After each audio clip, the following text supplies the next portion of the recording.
So this is going to be our very first podcast with 8 different languages. We're going to need a whole bunch of translation. よろしくお願いします。 Oh, guys, I don't even know where to start, but let's just jump into it. This is good. Oh, we're already going. Yeah, we're already going. We've been going. We're moving. Yeah, we've been going for about 10 minutes. Can you say slap in all those languages? Like, how do the 5 fingers? I want to know how to say that joke. In 5 languages. I think in Japanese it's slap. Hadouken. Hadouken. So politically correct. All right, guys. So we'll do just a quick introduction, but we have Contra Mestre Versátil from Los Angeles, California. How we doing, folks? Sunny San Diego. We have Professor Mascado from Sarasota, right? We have Instructor Negro from Austin, Texas. Right Yeah, and then we have Graduado Cadencia, Oi. also from Austin, Texas. Cool. So just to get started real quick, how'd everybody enjoy the event yesterday? Oh man, it was dope. That was cool, right? Very inspiring. It was like an injection of energy, kind of revitalizing and motivating. Yeah, it was good to meet everybody from the west side of the country. Yeah, there were several people that I hadn't met either. Mestre Neguinho, Cebolinha, Yeah. Contra Mestre Cebolinha, those guys are really cool. Yeah, I like Cebolinha's game. Oh, yeah, it was incredible, man. Yeah. All those core down to Yoru cats, like the flexible spine. Oh, it's amazing. Yeah, Yeah, and he's huge. Yeah. He's huge, and he makes it look easy. Plays in a small space. that reminds me of Pekinese, too. Pekinese isn't a small guy. Yeah. No. You know? He moves really, really well. But, yeah. So this is probably our first podcast back in, I don't know how many months. Yeah. But just... 9, I heard it was 9. Was it 9 Someone months? Says, yeah, someone Do we have some Was somebody cons- pregnant? Did constructive Yeah, but I criticism? know I had to let us know now. Yeah, so just to kind of let everybody know what's been going on with the Capoeira Connection. So we took a lot of time to try to focus our efforts and know, like, well, what direction do we really want to go?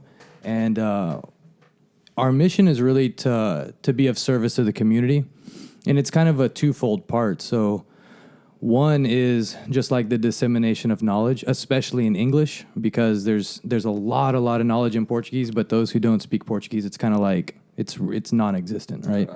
So that was our first thing, was with the podcast. The other thing was sort of like learning how to work with capoeira as a profession through another means outside of just teaching classes, right? It's like there's a really cool interview on YouTube with Messi Camisa, and he talks about like the 10 ways to make money or earn a living doing capoeira.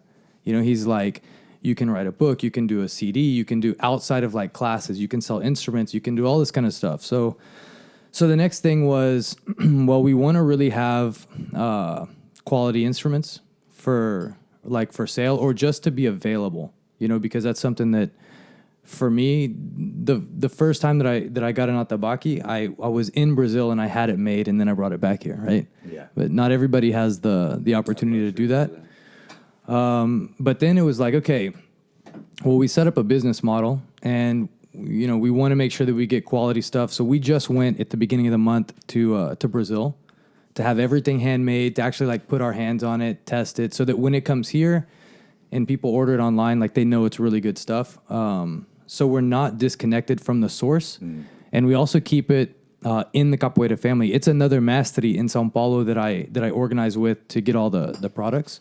So we don't just go and like outsource it. But then thinking of that, it's like, okay, our whole campaign is really grassroots. And so how do we even plan to spread like the Capoeira connection and grow our audience and all that kind of stuff with this idea? So what we decided was we came up with an affiliate program. And what the affiliate program does is it's like a small logo that just says Capoeira Connection Podcast, and people put it on their websites. So we have several already, including a couple of capoeira bloggers. And on that, when people click through, it's got your affiliate number in the link. They click through to see the podcast. The store is also there. If somebody happens to purchase something through your affiliate link, then you make money as well. So it's like we don't choose, we only want to help this person and this person and this person. It's like anybody who wants to be an affiliate has the opportunity to also like make money and kind of like work through that. So other instructors who also aspire to work with capoeira as a profession, it's like another way to start making money through something other than just teaching classes. Does that make sense? Branching out. You know, so we were really trying to do that, but it was like a hard kind of like decision to how do we even focus our efforts or like, you know, things like that. So that's kind of like where we're on the road to. And we're excited about that. So that's the next thing if anyone's interested in the affiliate, you know, program. We have, I think right now, Caju, Estagiário Caju from Capoeira Candeias. We have, I believe his name is Dende. He's actually one of Mestre Cebolinha's students in New York, or maybe he's in New Jersey. We have Mechido, Contra Mestre Mechido. We have several other people that are already on the affiliate program. So it's cool. I mean, if anything, just to spread the word of the podcast, right? Right. But first, like what I'm really interested in is mainly you two guys because I know them. But let's start with this. So just kind of tell us a little bit about like where you come from, who's your mastery, just kind of like day-to-day thing. Catch us up to speed so our audience also kind of is introduced to you guys too. Voila. So I'm Contra Mestre Versátil. I'm under Mestre Amém Santo, Capoeira Batuque. I was born into Capoeira into Grupo Senzala under Mestre Edna Lima back early 90s. She was out in LA for the World Shotokan Karate Championships and did a series of workshops and shows. And my best friend and I followed her around every single location, even to the tournament. And we trained and hung out and got connected. And then when she went back to New York, we were all addicted and in love. So she, just real quick, she was also one of the first women masteries kind of in capoeira, right? Correct. That's correct. Yeah, that's incredible, man. That's a great source. So, yeah, she's my first maestra. And then when she went back to New York, there were a couple people who knew about Mestre Amém, and we got our money together, petitioned the schools in Claremont for a space, and we brought Mestre Amém out weekly to teach classes, and either he or one of his students would teach, and been training with him since then. You know, When was that? 1991 into 92. Yeah, Edna's been in New York for For a long time. long time Yeah. since I started. When I was 15 in '99. Wow. Yeah, so Wow, making me feel old. I think I know, man. I think in 2004, I went to one of Pequinese's batizados in New York, and that's where I first met her also. Oh, word. Yeah, she's incredible, man. Yeah, she is. yeah, she put capoeira on the map for a lot of women. Yeah, a lot of women started because of her. Definitely. And a lot of men. Yeah, true. Yeah. Very. Yeah. How long has she been in the States? Ooh, I'd have to check her website. Yeah. But she's been here for a while, for a long time. And, you know, she's the head of Grupo Abadá on the East Coast and representing Mestre Camisa. And he will actually be in LA in a couple of weeks. Oh, man. Wow. For Instructor Mosquito's event. So Is that going to be before the turn of the new year? it will be before the turn of the new Okay. year. It'll be like I think it'll either be this coming weekend or the following weekend. Okay. Both in Los Angeles and in Orange County. So any folks in the area who want to come and meet an historical legend within Capoeira. Yeah, should you come. have to. Yeah. You know, it's like Mestre Camisa, Mestre João Grande. Like, there's a lot of like icons that you can't miss out on. Mestre Codion, Mestre Jalon, Mestre Amém. Yeah. You got to hit those folks. Yeah, for sure. Those guys are some of the pioneers for the States, and they pretty much are the pioneers. Yeah. Yeah, yeah. Living legends. And I think also Mestra Cigarra will also be. Marisa will be there. Yeah, that'll be great. And where is Mestre Amém from? So Mestre Amém is from Salvador, from the neighborhood of Liberdade. Okay. So in the Cidade Baixa. Yeah, And, that's the predominantly Japanese.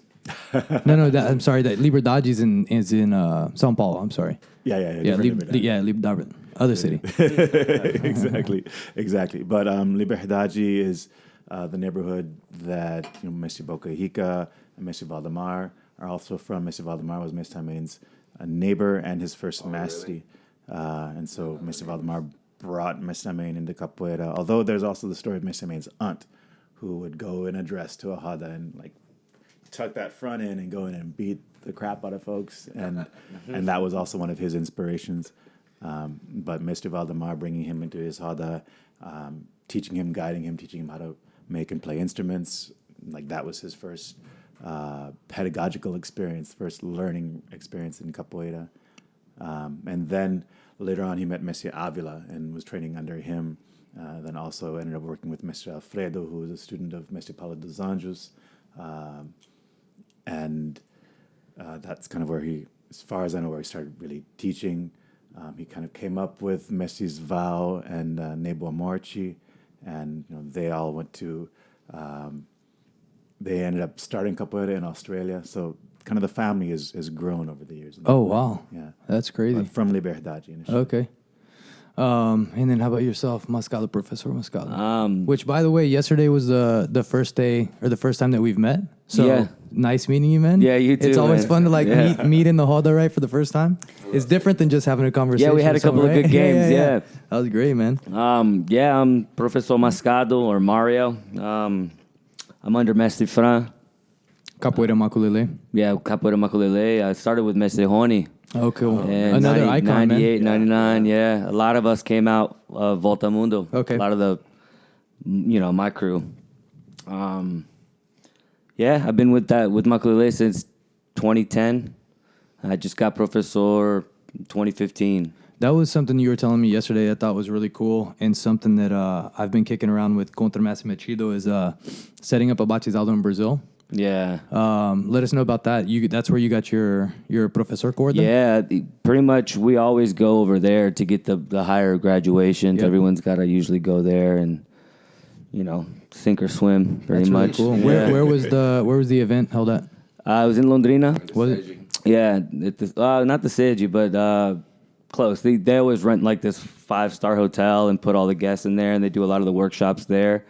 And then, the Praça is right there. So the rodas, everyone just walks from the hotel. And those rodas are great, man. All the greats come out. Like, have you guys met Pernalonga yet? Mestre Pernalonga? Yes. I have not. It's got one of the hottest CDs out. Yeah. And it's I've one heard of the best, yeah. Yeah, Muito Tempo brought him to L.A. last year. Did you? Yeah. He's badass, right? Yeah, exactly. He's got music skills I've never seen before. That's crazy. Yeah. I think he's from, what lineage is he from? He's from, So he's also, I think, from Mestre Valdemar's. yeah, that's what I was going to say, yeah. From Mestre Valdemar. Yeah. And they're all good at music. Yeah. What's the other guy's name? Milbeating Bach, no, that, Yeah. you know the name of that guy? I don't. I met Rafael. Rafael. Rafael, yeah. Yeah. They're from the same school. Yeah. So what's interesting through too Mestre is Ananias, through Mestre Ananias. That's what it is, yeah. Mestre Ananias is the man, dude. I love watching his music videos on YouTube. He gets after people. He's like, I told you don't yell. Sing. Don't yell. I want you to sing. It's like, dang, all right. See a bunch of grown men, and he just brings them down like this. That's cool. But yesterday too, with all the guests, everyone has sort of a specialty also outside of capoeira that's kind of intertwined with capoeira. And one thing that Cadencia brought to light for me is your project, Warrior Class. Let's talk a little bit about that, because that goes into a whole different aspect of what martial arts, not even capoeira, but just martial arts, and what's the deeper rooted idea, between movement and psychology and Yes. things like that. Well, I think at the essence, it's really, we're moving in the same direction that you all are, and as far as trying to find out what the next level for capoeira is, as far as sustainability, as far as health, both individually and communally. And in my case, because I grew up with a lot of trauma as a child, in dealing with it, one of the things that ended up working the best for me. I mean, you can go to therapy, whatever, and I think that's a good thing. I think everybody needs it. If you live in any country in the world, you're dealing with a whole bunch of shit that you've got to process. And classically, you know, you'd have your aunties, your grandmas, your grandpas, a shaman, whatever, who would be there to refer to, who would be able to help you process it. But we no longer really live in cultures that work that way, even if most of us come from those types of cultures. All of us at some point in time come from those types of cultures. Capoeira is that type of culture. Like you just talked about Mestre Ananias and the way you've got grown men who are back to being little kids at his feet. And we all need that. And so what really worked for me was an arts-based type of therapy, both dance therapies and music therapies. And it just brought out these things that you really can't describe with words. And then I realized that all of these things that are considered now in the therapy community to be cutting edge, old as hell, and they all correspond to aspects. They're coming back around, Yeah, it's just coming back around. And these are aspects that are within capoeira. And so looking at that, I was like, well, there's obviously a reason that capoeira heals people. And people always talk about that. You know, capoeira changed my life. Capoeira healed me. I feel good when I'm doing capoeira. But then you see some of those folks and you see them go back home and have the same arguments with their wives or have the same issues with their bosses at work. And it's like, why does it only work while you're in the roda? How can we provide that extra guidance to be able to process it as it's happening and then prolong and allow people to bring that back out into the real world? And so that was my first question. And I started researching through the connections of a friend of mine who teaches for Grupo Senzala, now in Singapore, but before, actually now in Dubai, but before in Singapore. Roberto Freire started a modality called somaterapia in Brazil in the 60s under the dictatorship. And it was an anarchistic communal therapy modality that incorporated all these aspects of Wilhelm Reich therapy as well as Capoeira Angola. And you had folks like running naked through the woods, like doing all this like body balancing and carrying stuff. Pull the mic up just a little more for you. Really just amazingly embodied, seemingly random things, but when you looked at the physical metaphor that it created, it was definitely rooted in the understanding of capoeira and how we as community are able to reflect things for one another. So just real quick, just backing up a little bit that you touched on, that was just something great to think about. It's like you said, how do you keep the same mindset that you have in the roda as outside, right? Because it's almost like you get there and you don't think much about anything else. Mm-hmm. And you almost don't even really think. Things just kind of happen. Right.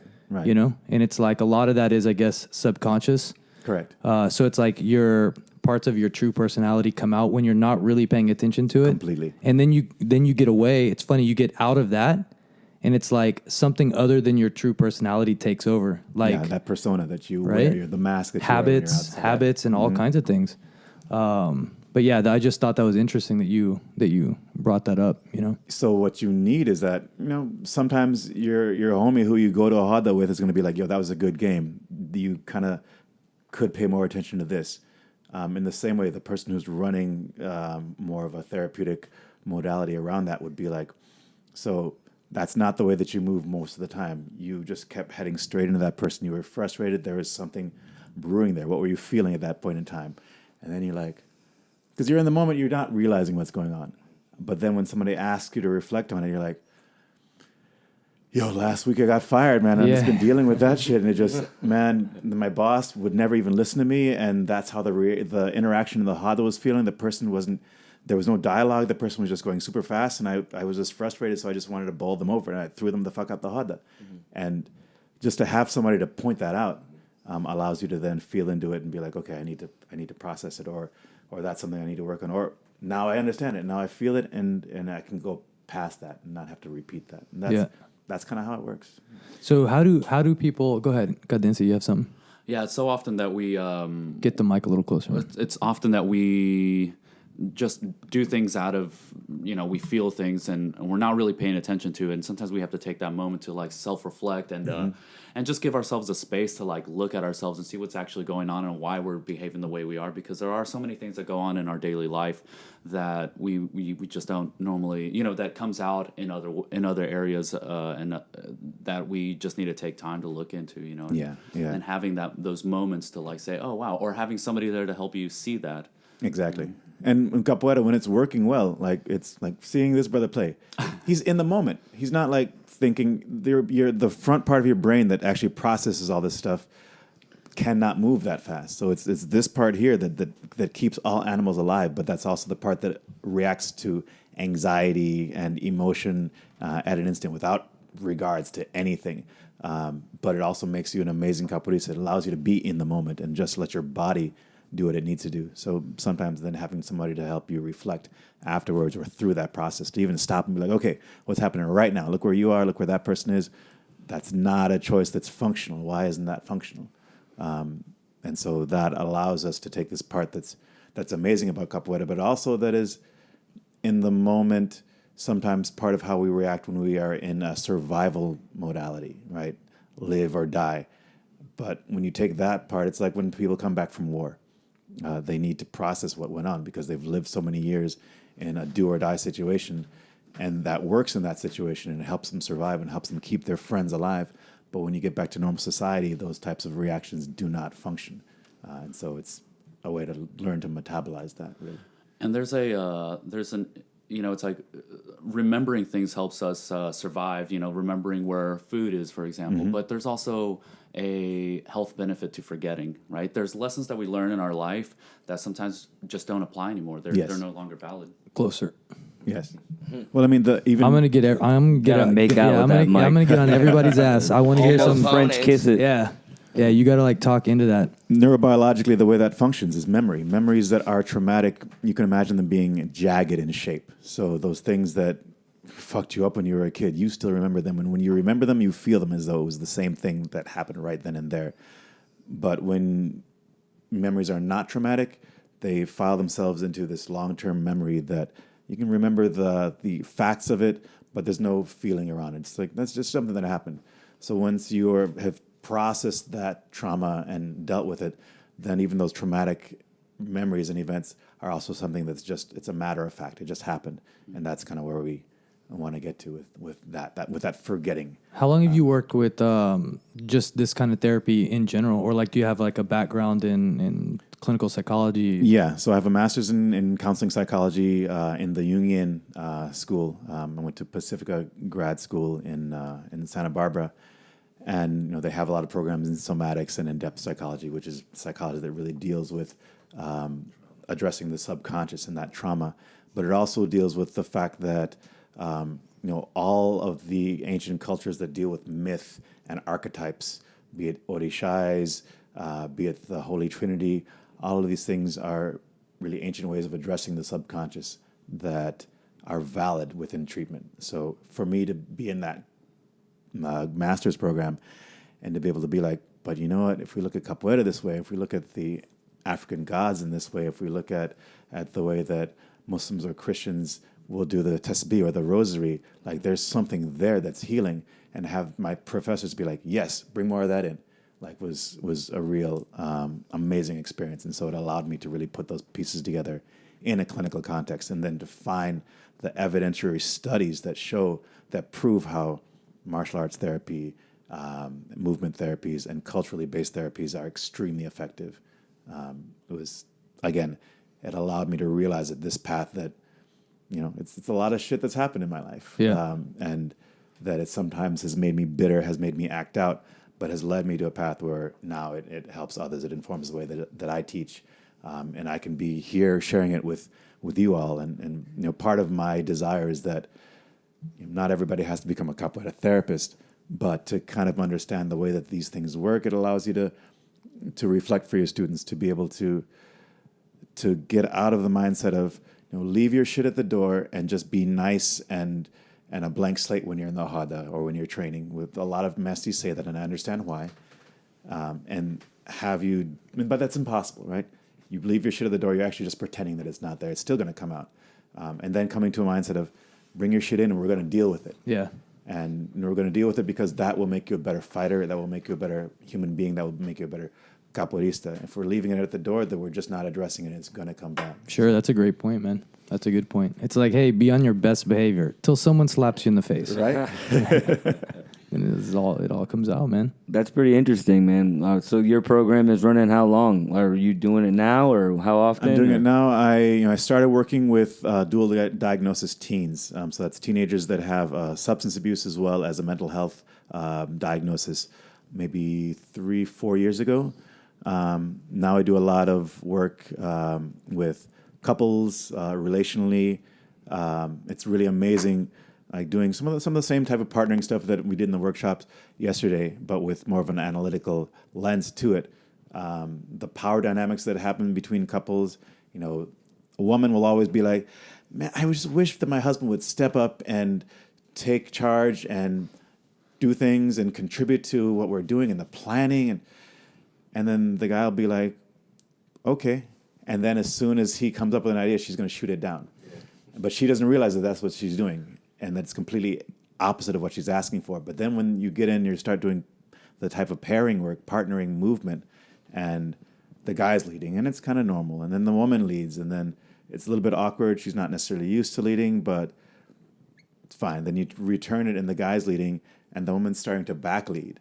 And that back leading, which even happens when you're dancing salsa, it's that you want to be led and you want to be guided, but at the same time, you don't want to relinquish your power. And women in this world have a lot of areas where they don't want to relinquish their power, and they should not be relinquishing their power.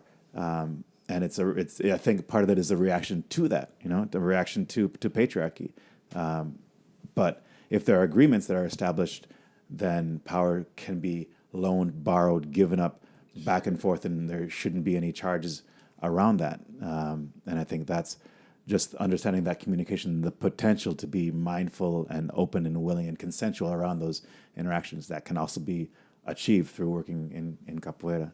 And that also links back to a podcast that I did with Azul a couple months ago, just about consent and sexual misconduct within capoeira and other arts communities. Oh man, that's another subject that I want to have. Yeah, but I also need some women on here too. We need to get some women on the podcast because that's another thing. I mean, just something that's like new to me was finding out that like most events that you go to now, they have like a waiver, like a conduct waiver. Yes. That you sign, something like that. Yeah, we've got one. Yeah, I've seen. Really? I've seen several things as like, hey, look, you guys are welcome here, but you need to understand that we have these rules and guidelines, and certain behavior just won't So be what does it say? tolerated. What kind of behavior does Well, I it mean, say? you can tell us a little bit about your Yeah, I mean, conduct. it's just like about consent. When you're in the hada, you're consenting to being touched, you're consenting to certain things, but you're not consenting to being stalked. And so, if you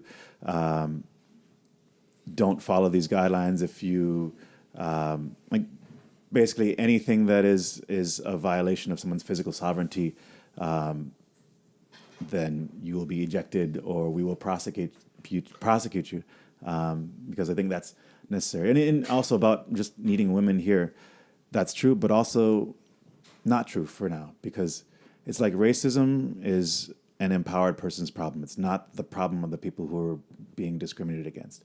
And sexism is a man's problem. It's not a woman's problem. Women suffer from it, but it's our problem, and it's our work that we need to deal with. So a whole bunch of brothers here in the room means that we can also do the work that we need to do, so that women don't have to do all the heavy lifting that they do. Did you have any problems in the past? Is that why you had to work up the especially on the West Coast, I think, because maybe just the mindset, and even more so in the Bay Area, they've been reeling from a lot of things that have been going on. And so one of the things that has started are these codes of conduct. And I realized that it was something good. One, as a martial artist, there's certain things that can happen that can be awkward. You're teaching, and especially within capoeira, there's a lot of acrobatics and things where you're needing to spot people and help people in their inversions, their ponchis, what have you. And you can touch somebody in a way that they don't necessarily think was straight up, and you're just trying to keep them from Well, breaking their the shoulder. interesting thing too is like this on just even like a sports level. This isn't new. Correct. Everywhere you go, Yeah, even it's definitely not new. even CrossFit. Every waiver you sign when you go to a CrossFit gym is like, hey, we do touch training. We also take photo. We take video. We're going to share it with the public. Like, if you're not okay with that, this and that. But Exactly. It's funny that that's kind of like just now making its way around. We're a little bit late on the capoeira side, but it shows like I was gonna say, like, the organization that people are trying to push through, right? It's like a more professional type of environment. And I think that's a lot of it is increasing the professionalism. Learning that as a teacher, when you're about to support somebody, all right, I'm going to touch you. Is that okay? Or so the person understands. And also leaving that space because the power differential and power or rank is something that we talk about a lot. That a person in that moment. And you're talking about hierarchy of cordas, right? Hierarchy of cordas, or just the fact that somebody has a degree, or that somebody's a teacher, or the person who's like just running the class at the time, or the trainer at the gym. Like, it makes it harder for a person to say no, or harder for a person to state that they're uncomfortable. And that's partially on them to stand up and speak for themselves, but it's also partially on us as the teachers to realize that maybe you need to ask twice or watch the person's body language, because there are a lot of things that are conveyed that way. And it's, in some levels, it's unfair to expect that. But at the same time, if we give a little extra care and other people give a little extra care, then we'll find kind of a midpoint where a sweet spot. Yeah. And even if things go wrong, the person later on can be like, yo, I kind of felt uncomfortable. Like, oh, yo, I didn't mean that. I'm glad that you told me. I'm sorry. And is there anything that you need? And it can be like that, rather than the way that it's been happening now, where it may have been something shady, it may not have been, but 14 years later something comes out, and there's no way to really address it because nobody's memory around it is accurate anymore. And so it's like, this person did this to me, or they approached me in this way, and nobody was there to verify the facts, and so it divides groups that have huge rifts right now because something that happened in the past that wasn't addressed, because somebody didn't speak up, or because somebody tried to cover it up. And it happens all the time. I mean, we all know a capoeira scandal. Yeah. Everyone sure has a story here. And BJJ, CrossFit. I mean, it doesn't matter. It doesn't matter. Yeah, it's everywhere you go. Skating. Yeah, it's capoeira is a lot different too, because it's one of the only martial arts that has a lot of sex appeal. There's a lot of that going on. There's dancing, there's moving. So I guess setting it straight and giving it some guidelines is not a bad idea. Yeah, I mean, just culturally, right? That's like Brazil has a very like kind of like open, relaxed culture, and it goes hand in hand with that. I mean, even just like samba de roda. Yes, man, just getting in samba de roda with, just people, and you see like no one has to say anything, but you see the jealousy and you see like the envy and you see things going back and forth, and it's like, I mean, it's part of it, but it's also like you got to learn how to deal with it and respect boundaries, right? Oh yeah, definitely. And I like to come from a sex positive, point of view, because I don't like the idea of being moralistic. Yeah, you shouldn't do that. You should. These people. You're sleeping with however many. It's like you don't exactly have to moralize about anything. Yeah. Just be upfront. I think there's a book called Sex at Dawn that is kind of a refutation. I think I've heard of that one. The idea that monogamy is something that is natural for us, and obviously, if you look at early cultures, Neolithic era cultures that are still that way nowadays, most of them are matriarchal, and polyamory is just the way that it goes. And so, if we can just admit that and be like, okay, I'm seeing a lot of people. I'm going to be in this city for this event. I like you, you like me. Let's talk about this before we do anything about it, and then do it or not. And then we validate one another's humanity and then can move on. And there's no like weirdness when you meet that person at another event, but then you're with your new girlfriend or whoever, and there shouldn't be any shame around it. But that comes with also the ability to be honest about it. And having that communication, right? Because once you have that communication, you broach that subject and people understand what's going on, then they're able to like make their choice for themselves, right? They're like, I do want that, or no, I don't want to be a part of that, but they don't have that option unless you have that conversation. Correct. Yeah. But that's also, you know, another angle to that is the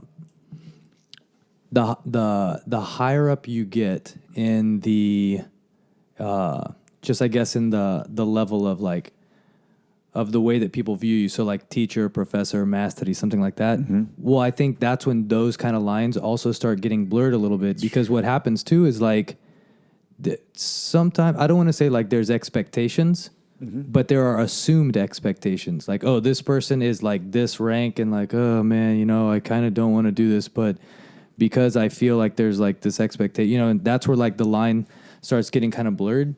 And that's where it needs to be careful, because then it's kind of like, well, you just use your authority as a sense of power instead of like a sense of like teaching or, you know, disseminating knowledge or something like that, you know? Yes. We all know a few teachers that are like that too. And For sure. I think part of being like a new teacher coming up is learning those little lessons. And now we have such a great base of teachers across the states. When I was younger, there wasn't that many teachers. There were not. So like we all had to make the mistakes first. And now I feel like when you're a young teacher, especially like in your early 20s and you're teaching class and you have a little bit of power, you have a little bit of, and you don't even notice it's happening. And then, and then you learn the lesson the hard way. You know? Yeah, definitely. I mean, I think that's the real thing, is like, we don't know what the power feels like because we're just swimming in it.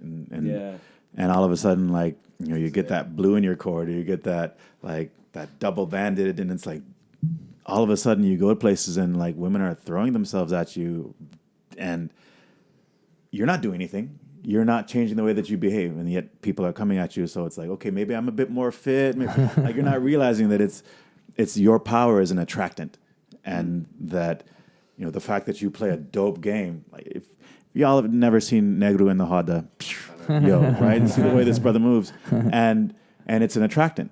So we kind of have to be mindful of that, you know, people are going to come to us, and just because they do doesn't mean that they're not just having these projections and fantasies, and that there's anything real going on there. And so to be able to have that, you know, I'm really happy to hang out with you, but you know nothing about me. Why are you giving me like this much rhythm, like right now? You know I don't even live anywhere near here, and yet you're like stalking me all around this event. You just grabbed my ass. What's going on here? Like, do you really see me, or do you see this figure? Yeah, you're yeah. Like, attracted to. Yeah, it's tricky. It's very tricky. I think like a lot of this kind of started too with, and this is something that I know very little about, but just like I heard fly buzzing around, I heard about the like a Facebook group created by a bunch of women that are kind of like coming out and making lists of people who did X, Y, and Z, and you know, there's got to be some accountability. I've heard some crazy, just crazy stories that I don't know if they're true. It's usually just gossip, you know, fofoca, and you never know if it's true. But some of the stuff you hear is like, I see this guy 3 times a year or whatever it is at these events, and then you gotta hear gossip, and then you gotta look at him in the face, and you gotta judge whether it's real or if it happened, or and I'm sure we all know someone in the capoeira world where something like that has happened. It's wild. Yeah. That's why communication is so important, because like if nobody's talking about it, nobody's gonna know. But you also have to be kind of take it with a grain of salt and see for is what you're hearing accurate or not. You know, it's sometimes it's hard to tell because we don't know what happens behind closed doors or just somewhere anywhere. You know? Yeah, or however someone experienced something and expressed it one way. You know, like when you play that secret game, you know, it's always going to change a little bit. So, and everybody's reality, everybody's experience is valid, but whether or not that accords to the facts of the situation or even people's intent, because some of it, like even just when we use the word harassment is completely subjective, even in legal terms. It's about how the other person felt. Not they say it's like there's 3 truths, mine, yours, and the truth. Yeah, you know, there's 3 versions. Like exactly. Know all the sides, right? Yeah. Is there coffee left in that one? Pass it over. Maybe the little red one. Check the little red one. No, I don't think there's any in there. No.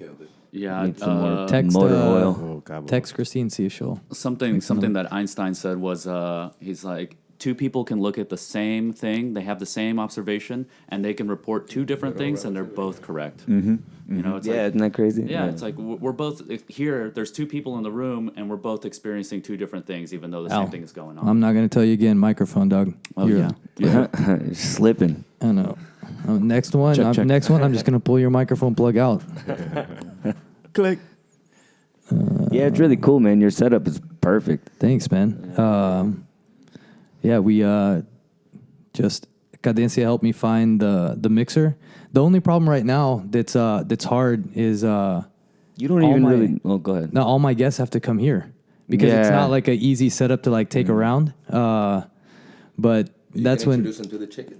I know. it's Yeah, cool, I saw though. the chickens, man. Yeah. Super cool. We'll let them out in a minute. Let's eat one. Yeah, I'm gonna give Versátil a chicken to take home to LA, man. Word. Yeah. All right. You just put it in your bag. Yeah, but I immediately, as soon as I started seeing the guest list from Mestre Pinga Fogo, I was like, dude, I texted him. I was like, Mestre, look, do you mind if I snipe some of your guests coming over? Like, I know you have your schedule, but man, I have some. I need some stuff to do. Yeah, I need some material too, man. So it's great to have you guys come over. But the next step is, so far our podcasts have been focused around kind of like local people in the local scene, but there's so much more like out there. Right now, we're just kind of doing what falls in our lap, you know. Yeah, how easy is it to do off of like an iPhone? Man, so It's pretty easy, right? That's what I've heard. Yeah, I mean, you get to like storage capacity, right? Oh, Because I like I to just see. talk for hours. Yeah, you yeah, know, yeah. or however long it goes. Joe But the other Rogan thing style. is, and the other thing is the quality of the sound. Like, I Yeah. want the sound to be really nice. So that's why we have the mixer, we have the microphones. Because I don't know about you guys, but without a video, I don't listen to anything that doesn't sound great because it just doesn't keep my attention. I'm like, No, nah. yeah. That's why as soon as people start hearing Al talking to the microphone, they're gonna be click the Yeah. next on the podcast, dude. Audio's crap. Next episode. Yeah. No, I've listened to a lot of podcasts where people are talking like this. Yeah. And it's annoying. You don't want to listen to it. I don't have her number. So where do you think? I mean, because I think that like the whole question of where capoeira is going is such an individual question for each capoeirista. But it's like being an entrepreneur. We all have our ways of expressing that and our ways to take advantage of that and serve our communities in that way. So for me, it's always interesting to again see people who have For sure. a way of creating something new out of capoeira. We're not fighting in the streets anymore, and I always tell people we're not in the jungles running away from dogs, but there's a relevancy there, and it's going to be where you bring it. So just it's always interesting to hear what are you doing? Capoeira, I think, is in a really rare position right now. I mean, women right now are killing it in the Roda, and they were always killing it. How long have they been doing it? About 20 years, I think, 20, 30 years. But now the talent and the level of capoeira across the world is so high from when I was a kid. And right now, and there's so many different avenues that it's taking, you don't know where it's going to go. What's probably inevitable, though, is like some kind of organization, like a world organization or some kind of thing, like panel where we can make some actual real decisions that's organized, that it can go across the board, like not saying that we got to be like Brazilian Jiu-Jitsu or anything, but they do have something good there. Like there's a lot of issues with like logistic issues with events and people paying and not paying and this and just a lot of little stuff like that. And that organization, I think that's going to be, across the board. there's like a system, and you can be accountable. Expected that way. Yeah, I be think that's one of the- accountability. And I think capoeiristas they don't need to go get a degree to teach capoeira, but they should have a certificate.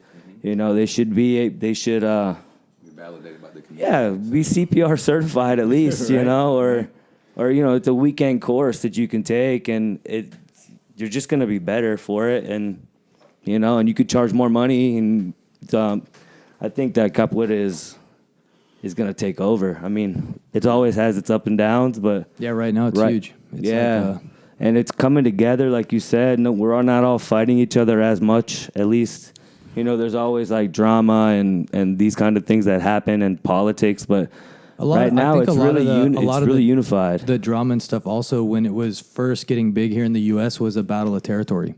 Very much. It was like, I'm going to claim my spot, and whoever comes in here is getting a wicked smack to the lip, you know? Cobra Kai, dude. Yeah, back in Florida, it was... Florida was, Florida was legendary. Hey, let me ask you this. Florida was crazy when I was a kid. One of the biggest... Cops were at the hall, like patrolling the hall, of some of the events, yeah. So one of the biggest events, one of the very first like huge event that I heard of in the U.S., like one of them, because I know there are many, but was Marcio from Capoeira Birimbau in Miami. I was at that event. I was going to ask you about that. So he had Mestre King, Belisquinho, Zé Conforme, I think Mestre Fran was there, my Mestre Rodrigo, there was Mestre Cachitu, there was like everybody. Yeah. And it's like everybody who shouldn't mix with those people were there. Yeah. It's not like, hey, let's get all these dudes who get along together. It's like, no, let's bring all the guys who have beef with everybody. Let's have a Friday night roda and just like, let's see where the pot shakes up, man. Well, and some wild stuff went down, you know? Yeah. I think even that's the one where Mestre Zé Conforme took the esporão from Mestre Cachitu. Oh, I don't know. Yeah, and broke something in his head or shattered his skull or something, and I think that he had to have surgery. Wow. It was. I don't think I was at this event. I'm thinking of a different event. Mestre Delay was there too when I think Mestre Delay picked up Marcio and gave him a slamming on the cement. Yeah, they gave Marcio a hard time when he was there, when he first moved there. Yeah. Was it like 02, 03? Because I think Machida was there. I'm not 100% sure, but I remember Mestre Rodrigo took a bunch of people. I wasn't there, but I've seen the videos and stuff. Even Mestre Mauro got his ribs broken from Mestre King. You know, it's just like, and all this happened in the same hall in the same night. I think Mestre King probably fractured one of my ribs a few times too. I took one of his ponteras once. Oh man! And his foot's the size of my body. Yeah, you know, so it hurt for like 3-4 days after that, huh? Was it the step forward puntera? Yeah. A step what? Step forward. He likes to like look step forward and then kick it. It was like a Muay Thai pontera, dude. It was like right to the, like he knows right where to put his toe. It was like right into my liver or it was bad. Yeah. That's crazy. But I mean, just speaking in general of like the direction of where capoeira is going right now, and seeing some things from other sports that are now like trickling in. Again, it's not something new. It's like it's just becoming more organized, and it's because the population is kind of demanding that, or at least like needs that. But one thing, going back to the roots of just martial arts in general, that I think, I don't want to say it was lost, because lost is relative to whoever's teaching you. But one thing that I just saw in general was kind of a lack of the first thing I learned when I was a kid and I did traditional karate was they're like, okay, well, what's the purpose of training karate? And the purpose of training karate, and this kind of ties into your warrior class, is you train your mind, body, and spirit, right? Correct. And only 2 of those, so 30% of the philosophy is physical. You know, you have 66 other percent that's like, well, okay, like first, why am I here? And second is like, why are things like discipline important? Right. Discipline's not important just so I can tell you how to behave. Discipline's important so that you can get your mind on a better like path, or even like, how do you understand yourself? Correct. And you won't understand yourself without outside discipline. Yes. You know, it's like example, you show up to somebody's house, you meet their mom for the first time, and you call them ma'am or Mrs. whatever their last name is, right? And that's something that maybe it's not like a tangible thing. You can say, oh, this like it's discipline, but you can actually tell somebody a little bit about somebody's character just by the way that they carry themselves in general, right? Correct. At all times. So that's one thing, is that I see more of this coming back, is the mind and the mind and spirit training is like, what's it for? Yes. You know? Yes. It's even, I mean, ask yourself, I always ask our students too, it's like, well, what are you getting out of this besides just physical training? And one thing that I don't like to do with my students is, or just students in general, is use capoeira as an exercise program, because then people are like, they don't leave the class like sweating and all this kind of stuff. But we drilled martello for an hour and we're practicing like something very technical because you're practicing an art. Yes. You're not here to just sweat. Correct. So I don't care if we're sitting here and all we do is learn a song for an hour and a half. Like that's part of your training. And I think that like miss the point sometimes, Yeah, right? yeah. It's not an exercise class. Yeah. And it's hard to sell it like that. Sure. Because some people want the exercise. Yeah, You know, yeah. And that's, I I didn't mean, mean to that's- interrupt you. No, that's fine. I mean, I think it's like the way that you present capoeira, it's like, it's twofold. Like you can do the exercise thing as well, but I think the student needs to be clear with the teacher and the teacher clear with the student, because otherwise it's like you've got someone here for exercise and you're nitpicking them about this other stuff. They're gonna leave eventually, you know? So it's like, how do you make a cohesive like teaching environment? I think my master always talks about, and his point of view has shifted Sure. over the years. My point of view has shifted too. Cadencias, negros, Evolution. I'm sure I think yours we've too. all had to like rethink the model over and over and over again. For sure. Depending, student base rises and falls, and then you got to figure out how to pick it back up, and you strategize, different class plans and ways to approach it. Yeah. Yeah, or even in the same class, like I'll have an idea and I show up and it's 5 beginners. You cannot do that today. Yeah, exactly. Yeah, Adapt. You got to adapt to. Yeah. Yeah, I think you have to one level respect anybody who comes and wants to pay money to do capoeira as a student. You have to just respect their desire and whatever brings them to capoeira. But then you also have to respect capoeira and give them the entirety of it. And so, there may be that dialogue, this is what capoeira is, this is what it contains. So you're going to have some classes where you're going to vomit because the cardiovascular intensity is there. And then you're going to have some things where you're just banging on a drum for an hour and a half, learning some language you've never heard before in your life. And you got to pronounce that shit correct by the end of the class. Yeah. And it's just going to be that way. And then I think people will either take it or leave it at that point, or just know what they're getting into. What are some of the staple philosophy points that Mestre Amen kind of like abides by? I guess, and like holds people accountable for, especially like his graduated students, right, and yourself. Continual training. If you're a Batuque teacher, you must try to maintain your training at least twice a week with Mestre. And of course, there are different circumstances when people are out of the country or out of the city. But that's one of the being a perpetual student. Also, that you maintain your music. Mestre is very, very finicky about music, but he has so much to give as far as that goes. So again, there's a lot to learn there. Also, function over form. If you see myself or Muito Tempo or Contra Mestre Versátil or Xingu or any of the advanced students, we all go through these phases of being really molded by the way that our mestre moves, and then we figure out that we have to actually move the way that our bodies dictate. And so everybody's style and everybody's influences are very different, and we're also enjoying to go and explore and train with other people and visit other groups and train Capoeira Angola with Angoleros and be able to play like them and go visit Filho de Bimba, hang out with Mestre Nenel, and be able to ginga in the cadência that they ginga in with Samba do Grande, do Regional, and to have that broad experience, but to also be yourself and not imitate a style.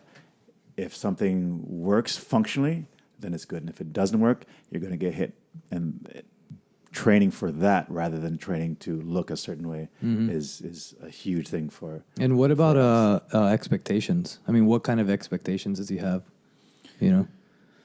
It's interesting because if you talk to him about expectations now, he'll be like, no, I don't have any expectations. I try to be in the moment, but also do by not doing. Yeah, also to want to be there for us. So in many ways, that's not an expectation. In many ways, it is an expectation for us to step to him with what we want and to be clear about what we want to get out of capoeira and to take the time to think about that and then ask him. And then if he finds something lacking within the way that we play or the way that we do things, then he'll tell us, you need to be able to be more in the moment when you play, or you need to be able to work on your speed. Okay, you need to work on your slow game. You need to work on your inside game.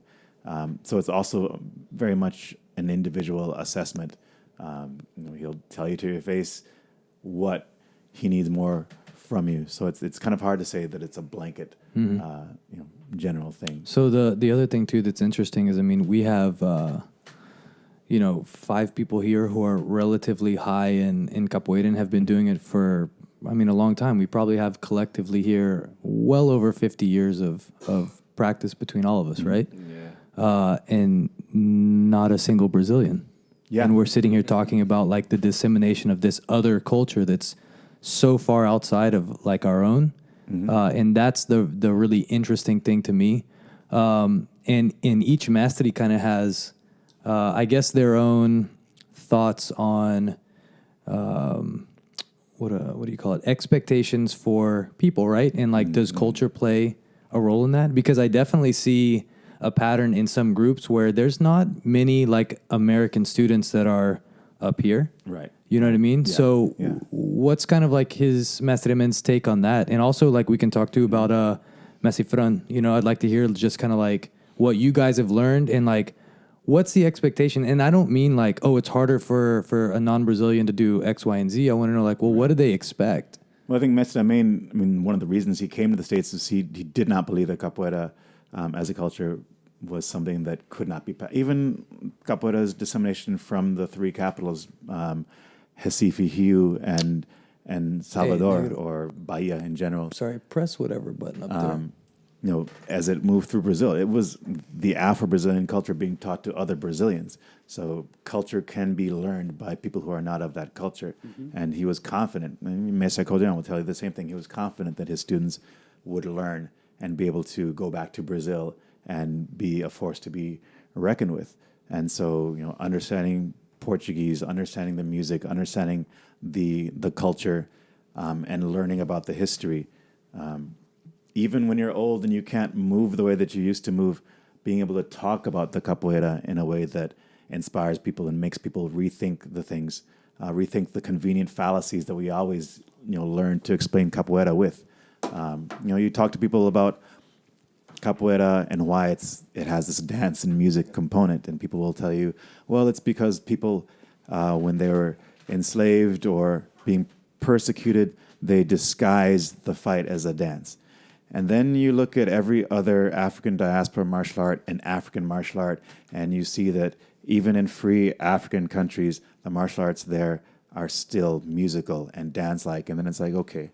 And then you look at the history at the time when the drum and music and dancing and all the things that we claim people hid or disguised capoeira as in order to let it pass were also outlawed. So you don't disguise something that's illegal as something else that's illegal and hope that you're going to pass.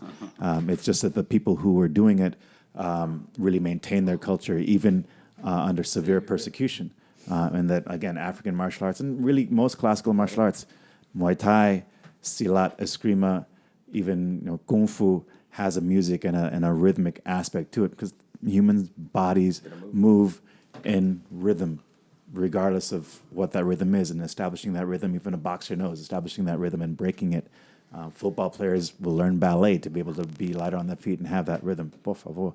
So then you go back and start to rethink the histories and the falsehoods that made it easier to understand initially, and then you start to kind of understand the actuality behind it. And understanding those cultural necessities is what I think will also keep capoeira alive. You look at taekwondo, and you look at what happens when a taekwondo person goes into a ring with someone who doesn't do taekwondo. And sometimes they're going to knock them the fuck out because they have these amazing, powerful kicks. And then other times they're going to get taken down and slammed to the mat because they're doing these amazing, powerful, high-jumping, spinning kicks. And the reason you have those high-jumping, spinning kicks in taekwondo is why? I have no idea. Anybody know? I don't know. I have no idea. It's because you had to be able to knock your opponent off of a horse because they were fighting. Oh, shit. That makes a lot of sense. So when you're doing all these jumping, spinning kicks with somebody who's low to the ground and is going to grab you when you come back down, it's no sense. So even just understanding those aspects of the history and different terrain, different circumstances for every single martial art, that's part of the mentality of capoeira. At least that's how it was taught to me by my mastery. And that being inquisitive, even of the way that we're even taught our own history, is something that's important. That's one of his expectations, and I think that's for any martial art. I mean, I see capoeira as being like Jeet Kune Do. It's not about the 8 moves or the 18 moves, depending on what your school is, that are the basic moves. It's about what happens in the middle and those transitions where you get caught and you're like, oh shit, and then your body takes over and invents something new. And then knowing what you have to do in a self-defense circumstance when those things happen. So again, being in the moment and being inquisitive and being able to understand where those ideas and things came from historically, being able to talk about that and present capoeira in that way, just here on a podcast, is what, according to my mestre, differentiates you as a capoeirista fora da roda, regardless of what you do in the roda, regardless of how messed up your knee is or how bad your back is. You will be a superlative capoeirista for being able to inspire people and lead people through your voice in capoeira, and through creating platforms like you have here. What about Mestre Fran? Has he ever had like some just direct discussions, like, all right, guys, this is what you guys need to do, or like what's expected of you? When I was teaching more classes, and there's a little more expectations while you're teaching. But right now I haven't been teaching that much, but there is definitely, he wants you to maintain professionalism, like what Pinga Fogo was talking about. He has a lot of those same values. And just wants you to be on point. I mean, that's pretty much all he wants. Be on point, contribute. You got to make a few events a year. But being involved is really the I biggest think thing. also Capoeira Maculele has quite a few estrangeiro like hire, right? Foreigner like hire, professor and we started and things like that. Yeah, we started graduating a lot of the American students into higher teaching corps when I got mine. Yeah. But I was going to talk about that, about the Americans and them graduating. And do you guys ever feel like they won't graduate an American just because they don't want them up there? Like they don't want to give them that power. And so and this is like a touchy. This is like a touchy it thing. It is touchy, right? yeah. But why not talk about it? Let's crack it open. Exactly. So personally, from my perspective. Mestre Rodrigo, my mastery, and their mastery as well, was very progressive in the way that he thought about capoeira, and there was never an issue of this person's not Brazilian. Yeah. And also, like he came from Brazil to the U.S. to teach Americans. So why would you hold that group of people down? It doesn't evolve the capoeira, and that's also like a basis of where our group name came from. Capoeira Evolução is like the thought behind it. But it's definitely something that I try to touch on with all of my guests, Brazilian or not, just to kind of figure out like, well, what is it that people are really thinking that like we either talk about or don't talk about? And this is one of those things that's kind of like, there's like some kind of assumption. Some people are afraid to get on it. But I mean, I've definitely noticed a pattern in certain groups of like it's almost like they want people well overqualified before they give them the next step. Yeah. I definitely think that the Americans have a harder time, or not just the Americans, just foreigners in general. Yeah, we should be held to a little bit higher of a standard. We got to learn the language. We got to learn a half that that they already have. Exactly. They're born with it. So there's definitely a lot of higher standards we should be held up to. Like speaking Portuguese is absolute. That's a must. A must. So getting around that one. I agree. Yeah. I mean, you have to basically be Brazilian to be a mestre anyways. I mean, foreigner or Brazilian. I mean, if you want to really like represent yourself well, I mean, everyone calls me half Brazilian, Right. But yeah, and I had to kind of become that to be good at what I wanted to be good at. And not only that, but I fell in love with it early. But to get to have a voice that people will follow, and especially, being a foreigner, you have to stand out. You have to have a presence. You have to, and you have to understand what's going on. Sometimes you can't do capoeira for 20 years and not speak the language and not understand what the songs are saying or play pandero well. I mean, right. Yeah, Well, 25 years ago when I first started, if then you had given me a choice, learn from a Brazilian mastery or an American mastery, I 100% would go with the Brazilian mastery. Right. Who wouldn't? Yeah. You know what I mean? But I've actually lost students because I wasn't Brazilian. Yeah. Yeah, So- for no reason. They just saw that I wasn't Brazilian. Although like, you know, I can see like both sides. I mean, even myself goes toward the side that's worse for myself in the position that I'm in. So I 100% understand it, but that's something that's being like blasted off the table right now because there's so many great people in the world of capoeira here in the States that are not Brazilian. It's incredible, man. I mean, that's why I was saying like the level of talent here at this table was phenomenal. Just to see like the presence of all you guys at the Hall yesterday was like, this is great, man. Yeah. You know? And it's good because, you know, especially if you're teaching and you're kind of the lone wolf. I mean, you're the only teacher around, and it's always good to get some capoeiristas together, especially with some high level, you know, get some good games in. It's like that. You're kind of hungry for it after going 8 months or 3 months or 5 months with no, like, solid, you know, raw capoeira, you know? Yeah. That's a struggle. Yeah. The Negro also talked. You have, I guess, kind of both of you guys have interesting perspective on expectations because you had, I don't know how long, Cadencia, you trained with Mestre Rodrigo. Did you train ever directly with him, or did you start once he had already made his way to Brazil? He was actually on his way out when I was starting. Okay, in Negro, you had how many years training with him? 2 years. So I had about 2 years with Mestre Rodrigo. Okay. Before, So then give us a little bit about expectations from him and now Contra Mestre Mechido, right? Because you've been training primarily under Mechido for what, the last 10 years? 12. 12, yeah. 13. And I ask this because you're coming from, right, one is direct from the source, Mestre Rodrigo, and then one is like one of his students But who's my now expectations or my no expectations of them. talk about their expectations of you and how they differ, or if they're the same. Like, what did Mestre Rodrigo expect from you, and now what does Contra Mestre Mechido also try to push? It's actually very similar. Like Mestre did an awesome job in instilling his way of thinking in both of you guys. Because I remember from when I first started, just what we were talking about earlier, like, you're not going to have everyone in a class that is there for the martial aspect. Some people just want to do the social aspect. Some people want to do a workout, and you want to know how to navigate that and circumvent it so you could teach everyone appropriately so that, you know, you can run a successful business and have a studio. But from the beginning, I think Mestre knew that, or he saw in me that I wanted to be capoeira, and he pretty much, like, the only time that he played me nicely, in a sense, was the first time he met me. After that, it was like on. And like you and Machida have done a solid job of like maintaining that martial aspect in me. So as far as like expectations. Well, what about also some of the intangibles, aside from just the physical training? You know, like...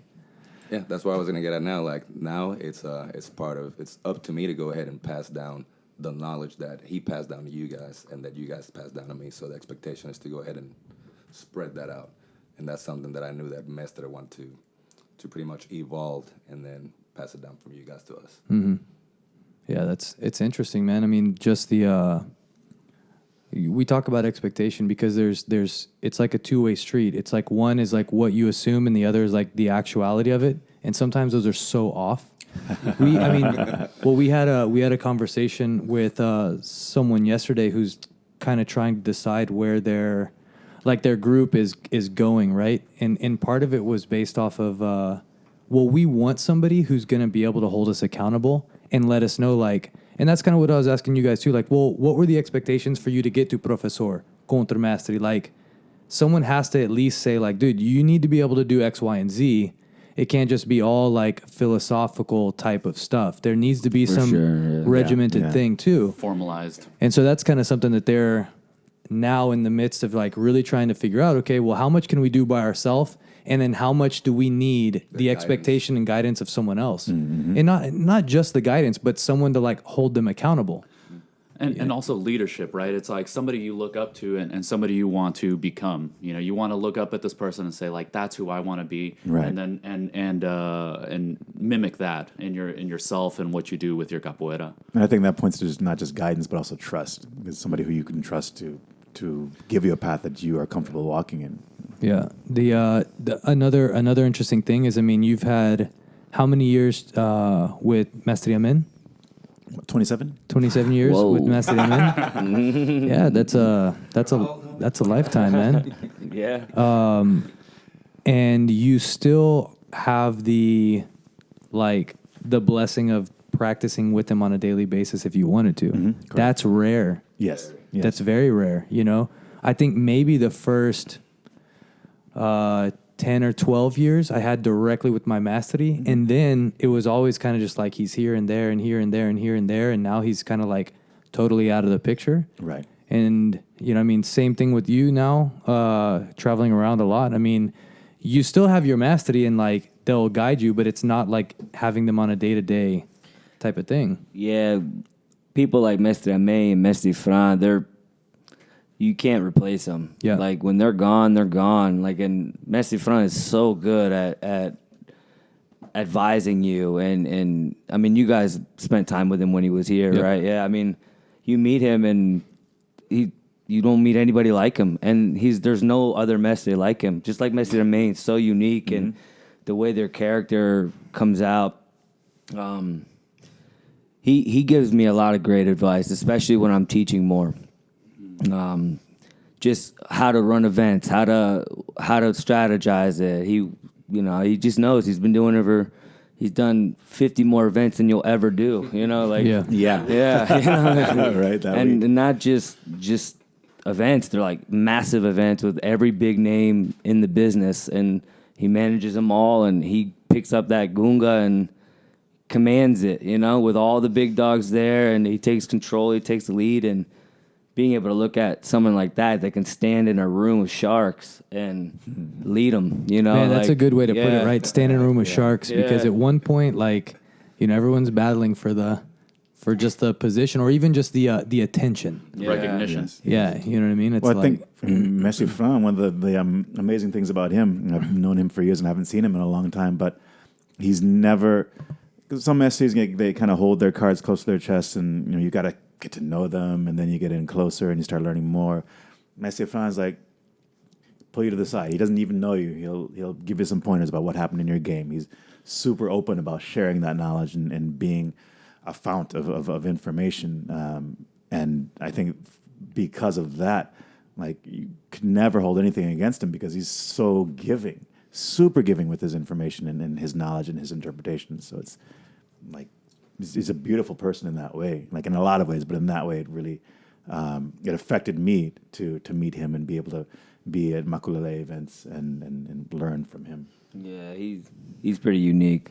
I did a show with Mestre Amé, out in, it was like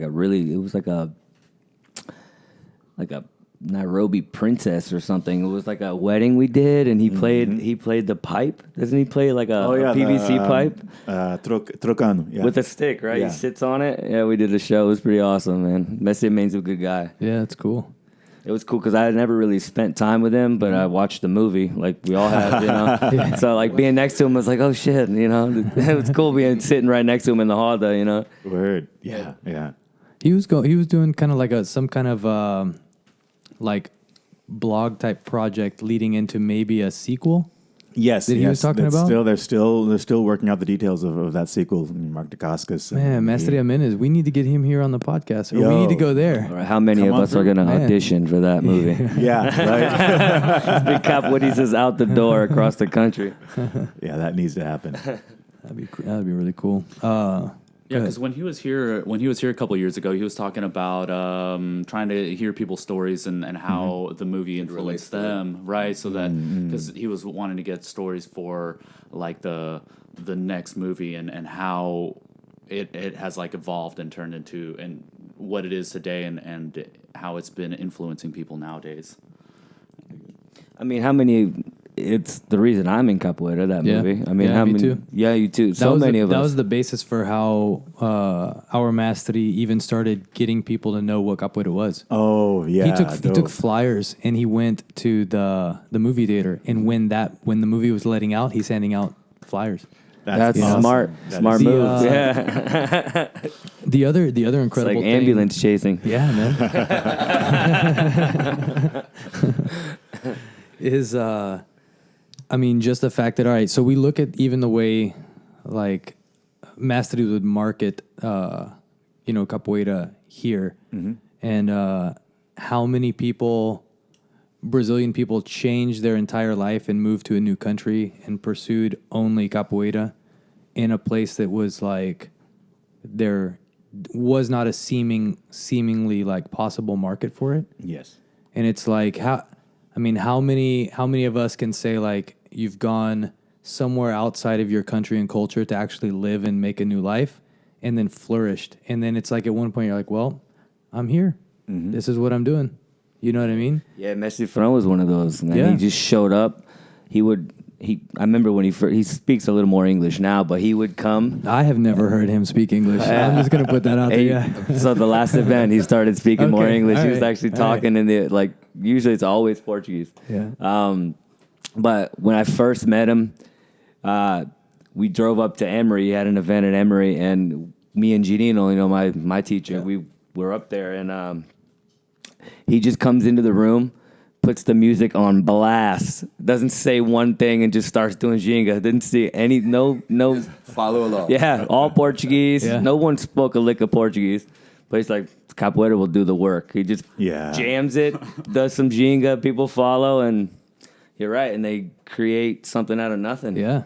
Yeah, it's incredible. I mean, I heard stories too of Mestre Suassuna in like São Paulo when in Campinas when he arrived there. Is like he would get a couple other people and they would stage these fights in the street, like in the mercado or whatever, and then he'd whoop their ass with capoeira and then be like, yo, later you come back and you want to learn how I just messed that dude up, like come to my class. So they even had like these crazy techniques like in Brazil to get people to come do formal training. Yeah. That's a different version of the story that I heard. I'll tell you about That's it. fake news. Off the record. But I think that also kind of gets to even like when we look at young capoeira communities and all the territorialism and what people actually realize is that, when you've got your group and you've got your 8 little students and you go out and do a demo and it's cool. And people say, oh, that pajama dance playing, all right.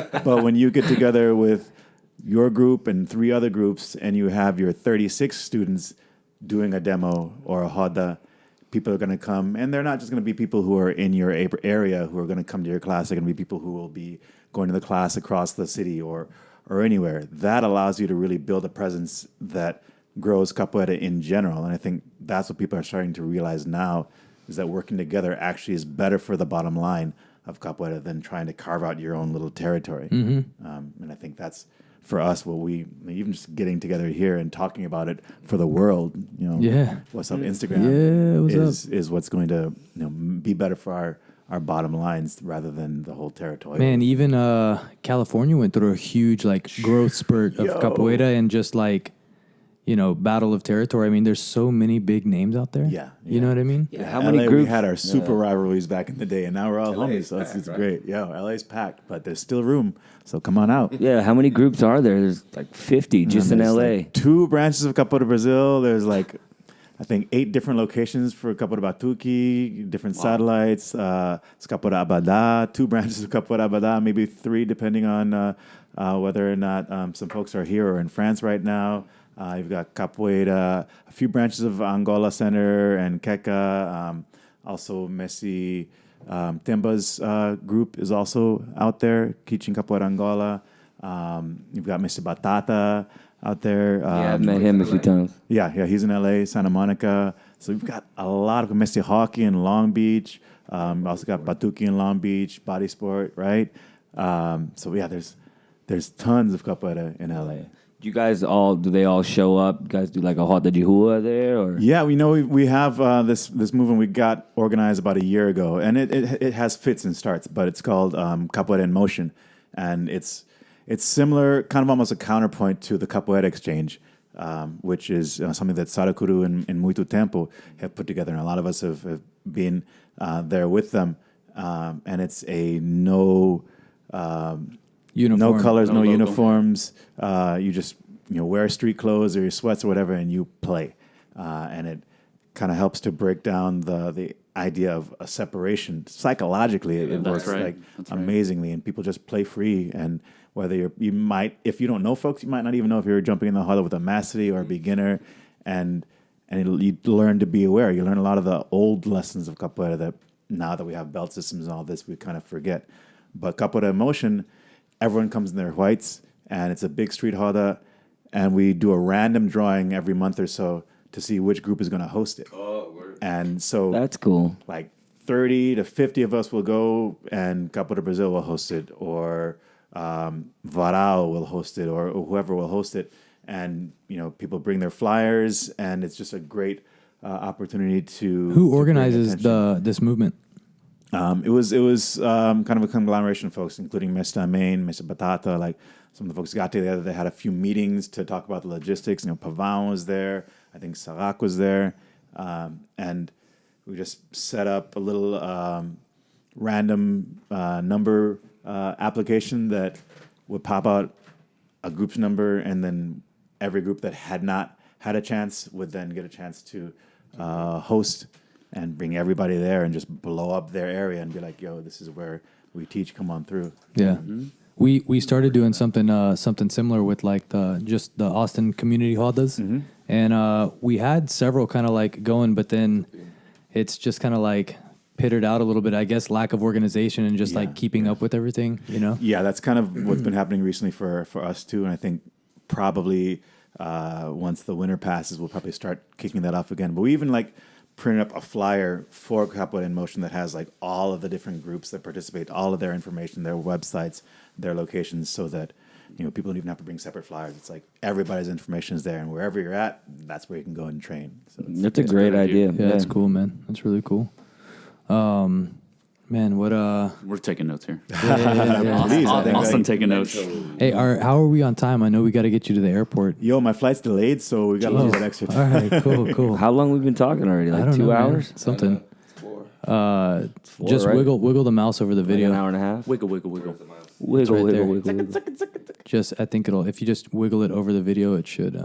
What does it say there? Hour and a half. Hour and a half. Oh, we're good. We got about a little more time. What other events are happening in Texas this year? Are there more? There's a year-end holda, most likely, in San Antonio, Capoeira Luanda, with Instructor Montaña.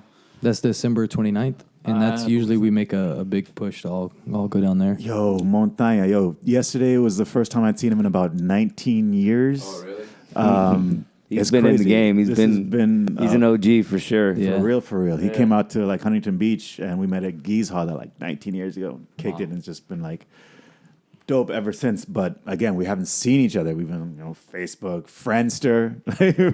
I can't believe he's still instructor. Yeah, right. I don't know how that He happened. should be fucking mestre by now, dude. For real. Yeah, props to him. He's been at it for a long time, getting after it, and he's got such a great group and community and family. It really does feel amazing. I love going down there and just hanging out with those folks. Yeah. I try to always go to their end of year and whatever events they have. 'Cause, you feel that community, and that's what it is like when we have the community events. It's I mean, there's different names, right? It's like Batuque, Maculele, Evolução, but really it's all capoeira, right? And that's why it's so important to like mentally break down that division, because it's about community. And we have to come together to have these moments and these exchanges and share knowledge and experience, and also, friendship. Yeah. Well, capoeira dies without that community. The exchange is what you love about it. I mean, you don't really realize it sometimes, but that's the essence. The essence of that exchange of when we're sitting next to each other, you sing a song, you pass it off, and like this exchange that you have there, and then there's exchange with the rhythms and exchange social, and then kicking at me, or there's so many little exchanges going on, and you need people for that. You can't exchange with yourself, and as soon as you start sectioning or limiting yourself, then you don't have that anymore, or the essence of the richness of it dies, the texture dies, you know, and I don't know what's going to happen in the future with all the different styles and this and that. Sometimes I think about just completely doing away with like all the chords, all the uniforms, all of that shit, and just show up and train, you know. Sometimes I think it interferes more than it helps, but it definitely does give it some uniformity and some professionalism to it. But sometimes I feel like I just want to dog it all and just. That's and like just, the start you know? with the white belt, and when 30 years of blood, sweat, and tears turns it black. Exactly. That's your mestre. That's your That's your black belt. Well, what about this too? I mean, so as teachers and instructor, professor contra mestres, and you know, you have how important is it to have students that are loyal to, I guess, you as a teacher versus people who want to just come through and train with all like different, you know, people all the time, which is great. You want to learn, but like how important do you guys see like having roots somewhere, loyalty? And I mean, like, where does that play into, you know? I mean, I have my opinions, but I want to hear you guys, you know? I think the roots, it's important. I mean, as long as you have a nice, strong foundation, I think you need to establish a foundation first before. Otherwise, you're kind of just getting bits and pieces, and it doesn't really mesh well. The puzzle pieces don't fit together. I think you need to establish a strong foundation and then branch out. You know, not that. I mean, I think that's another young mistake that teachers make is, especially we're all, when I was younger, brainwashed to think that it's like a gang, you know, you got to be loyal, you got to stick together and this and that. And it takes a while to kind of think bigger than that. And so I think in the beginning it's important, you know, and then once they're matured a little bit as a capoeirista, then there shouldn't be an issue. I mean, we're grown men and women, you know. Yeah, like, no, I mean more like for example, you accept a student who comes in and they just want to train with every group in the city and they don't want to like this or that, because at one point too, it's like when you talk about the intangibles of a martial art, like there are reasons for loyalty and hierarchy and stuff like this that go beyond like the physical. Again, it goes back to like the idea of like training people's discipline and like their mental attitude and fortitude. And it's like, well, how much energy do you want to spend on someone who's not going to follow through and also pass on the same thoughts and ideas that you're trying to better the people around you with? So does that make sense? Yeah. I have some, whether they're popular or not, very strong beliefs or feelings around that. And I think at least that they're historically founded. So we were actually talking about this in the car. You listen to any old Mastres record, like that vinyl, you put that on, you hear that crackle. And then the second or third track is them talking about not their lineage, but their pedigree. And, you know, I started training with my dad, and then we moved to this city. This Mestre taught me berimbau, and I learned in the Hada with this Mestre, and these two really formed. And then I moved to this place, and then was granted the permission to teach by this Mestre, and this other Mestre called me Mestre, and all of a sudden everyone started calling me Mestre, then I became Mestre. And that's the way that it's been until it became necessary to have a building and pay rent and start having uniforms and then start having events. And so whether or not it was confusing, it didn't confuse all the people who we look up to as old Mestres. So to think that now it's confusing for people, or people won't have the ability to assimilate learning in different places, I think that's a fallacy. I think it's what we're used to, and that's how all of us learned, like one place for a while and then another place for a long time and getting our foundation. But I don't think that's a necessity. I think that's what we're used to and what we learned to expect. And I think that's historically disproven. But I think that the necessity of all of us having communities that we're trying to build and trying to make sustainable means that when people come in, they need to be willing to contribute to that place. I have, and Mestre Main has a non-conversion policy. So you can come and train with us as long as you want. You're paying the rent, you're contributing. If Even if you're not there, you're on your contract and we're getting the money because we need to be able to support, the kids program. We need to be able to support programs in different places where we're working on a sliding scale. So we're contributing to that. The future, you never know. You've got somebody who was with you for 15 years and all of a sudden they move to Nebraska and you don't hear from them at all. So the idea that because somebody is training around, they're going to be any less reliable than somebody who's with you for however long. You might find somebody like Chris, who trains with Mestre Pinga Fogo. Haven't seen him in 20 years, but he's one of my students. And we've been... Gemma. We've been in and out of contact on Facebook again for years, but we're like family. But he's contributing to another group, but he's contributing to Capoeira. So I think that understanding that whether you're bouncing around, you need to contribute.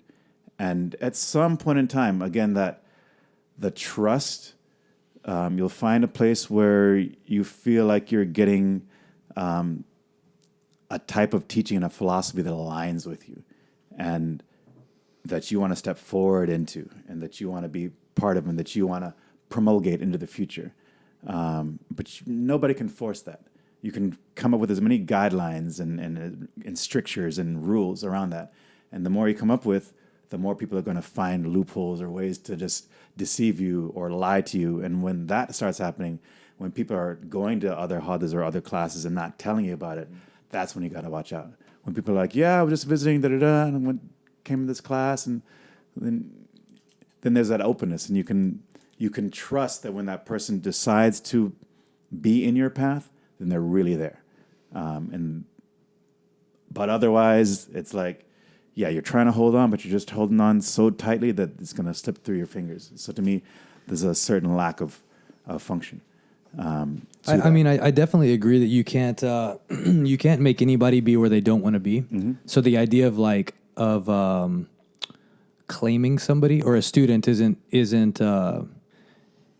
like right. I mean, it's just not going to be conducive. But to build like a trusting relationship with somebody also makes it a little easier when the point of loyalty is kind of brought in. And I don't mean you'll do whatever I say. It's it's more like I just want to know that I have someone who's also here to support the cause and philosophy. Mm-hmm. And when you have people that are by your side for extended amounts of time, not just here and there, well, that's how you can really build a foundation. But if everybody's just coming in and training and leaving, I'm always for having new people come in and train, and I'll train them as though they're my students. Mm-hmm. There's no thing like that, idea against that. I'm all for it because I've also traveled all around and trained with everybody else. Yeah. And we're all a culmination of different, different masteries. But I also have the feeling that if you were to ask any one of us here, there's also a sense of pride of being this is my mastery and this is you get what I'm saying? Yeah. And it's we all have that more or less. I mean, so I don't know. That's just kind of another thing that I'm trying to. I feel you, but I think that's, you put it perfectly. That sense of pride, that feeling. It's not about the functionality and it's not about what actually works. It's not about how people learn. And we talk about it as though it were. As though you're not going to be able to learn capoeira if you do this, or you're going to be some hodgepodge of nothingness, and that's not true. Yeah, exactly. It's that the feeling that you build between people, and that's also part of what makes capoeira work is that we have a trust. Mm-hmm. And so, whether or not you give a huge investment to somebody or not, when that trust is developed, and you find a lot of people who are capoeira kipula, these ciganos, ciganas.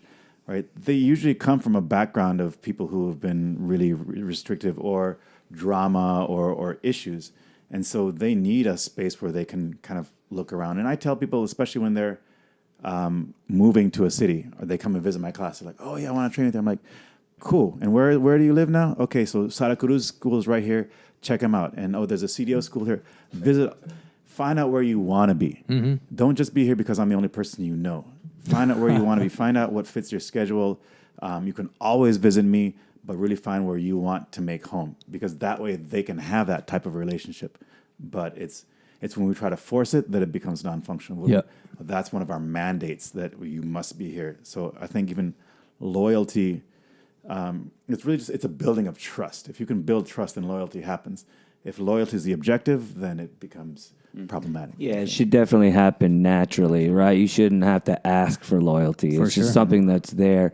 But it's a little betraying when you dedicate your time and my experience and my blood. You know, I'm the one that got kicked in the face in those holidays for 10 years, you know, and I'm Right, trying to right. teach you how to do it. I'm going to construct you, like literally construct you from the ground up. And then when they start bouncing around, I mean, you not to say don't do it, but it's kind of like it hits the heart a little bit, you know, because I was Oh, yeah. dedicating time to you. And Oh, yeah.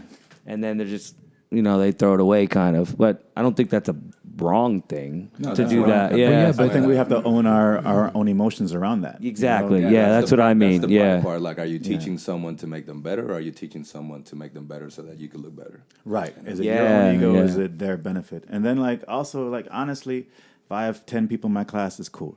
If I have 15 people in my class, it doesn't take any more energy or any more focus to teach 15 people than it takes to teach 10 people. I can start getting to 40, then it's a lot more labor. But then it's also a lot more money in my pocket. So really, I'm still gaining whether or not that person's going to be there in the long term. The fact that they're there that day and giving me their $20 or their $15 or whatever. And so I don't have to hold them accountable for how I feel. And yet, when I see one of my students go out and is being flown someplace to teach a workshop, I'm like, that's really dope. And I can feel good about that. But then I also have to check my own ass, because that's the work that they did. They came Yeah, to my place exactly. and Well, learned yep. and decided to follow me, so I can feel humbled by that. But I didn't make them hustle. They decided to hustle. They decided to deal with my difficult ass and the shit that I put people through to train. Like the fact that, at least 4 classes a year, you are going to vomit in the class. No question about it. We have bucket classes, and we love our bucket classes. And not everybody's up for that. And so I've got a lot of people who train in Capoeira Batuque, but they go other places because Versace's crazy. No bucket You class. had a Versace class? Nah, dude. When I teach for Mestre Main, I don't announce it anymore. I used to be like, yo, I'm going to be teaching the main studio. No one shows up. No, dude. Folks do not show up. So now I just go, and when Messi wants me to teach, I'll teach, and if not, then that's cool. So I'm really just humbled that people actually want to come to my class. Yeah.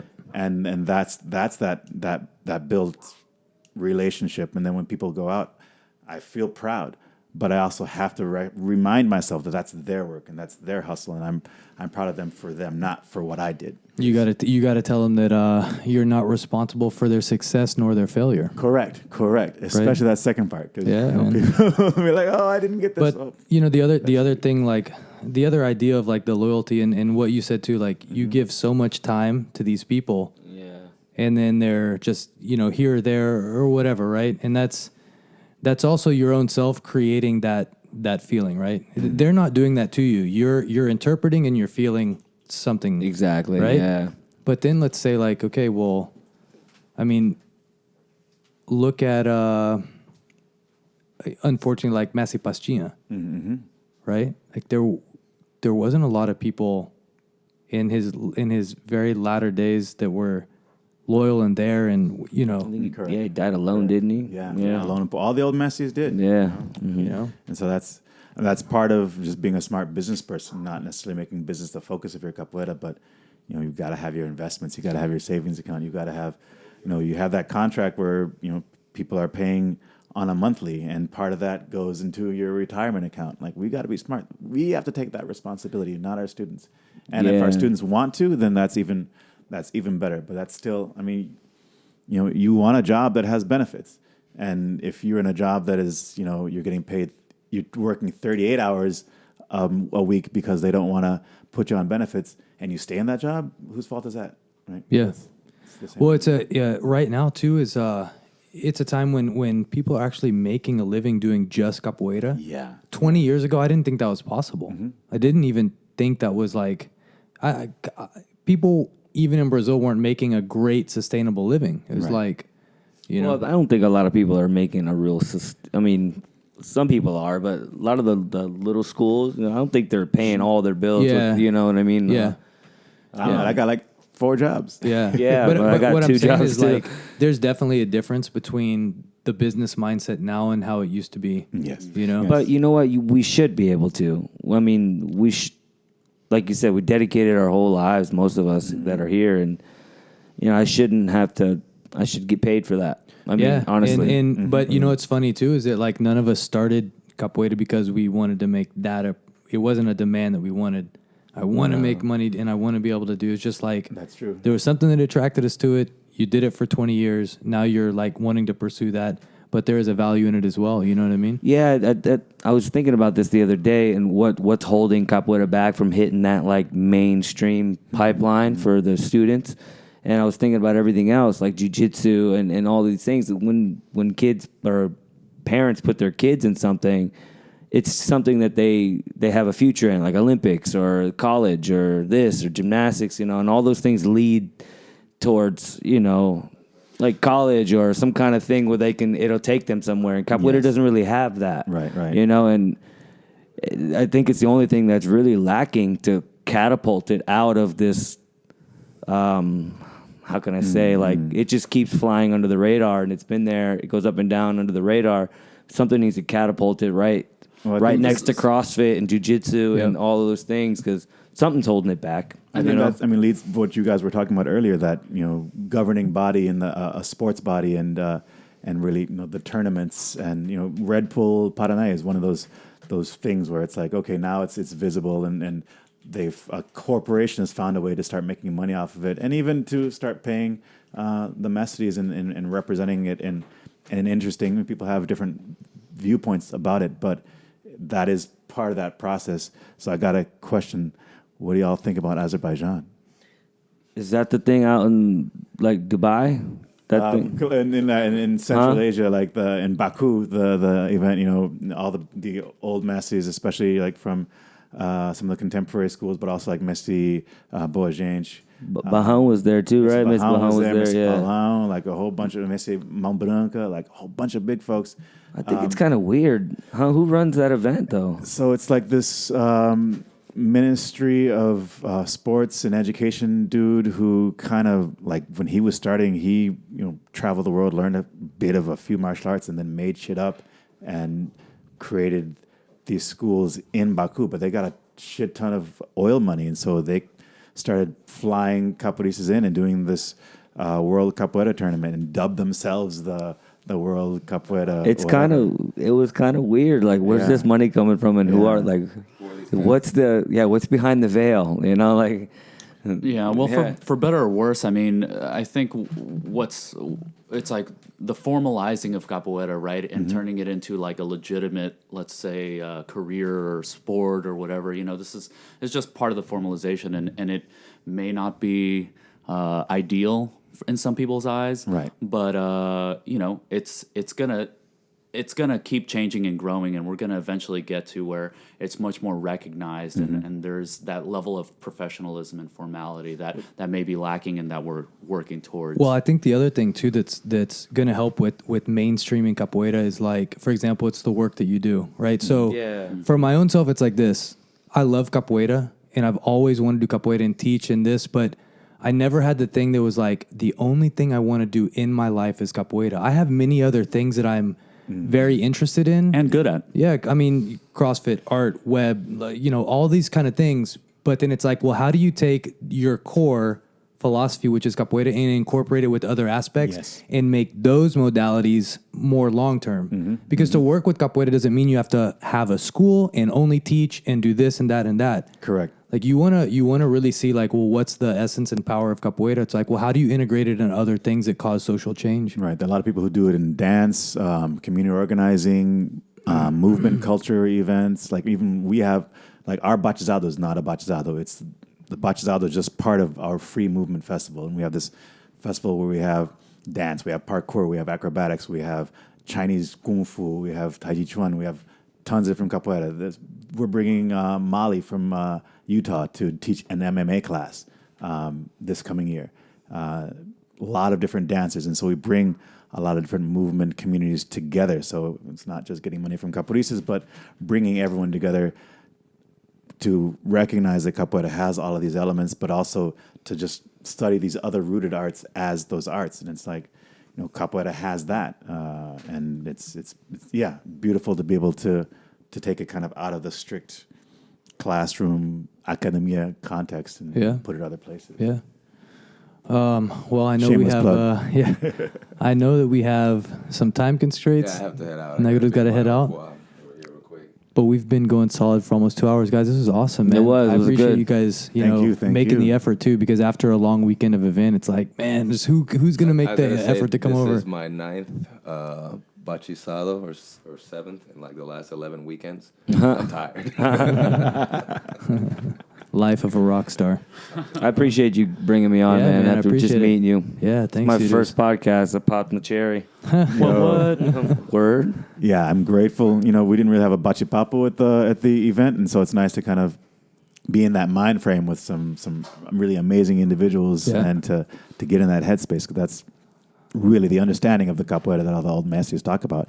You don't just get that in the hobby, you get that talking and creating this friendship. And I mean, this platform is for people to kind of like learn off. Also, I don't want to just push our ideas on people, but I want to hear what everybody has to Speaking say. of learning, can you teach us how to say macaco in all languages that you speak?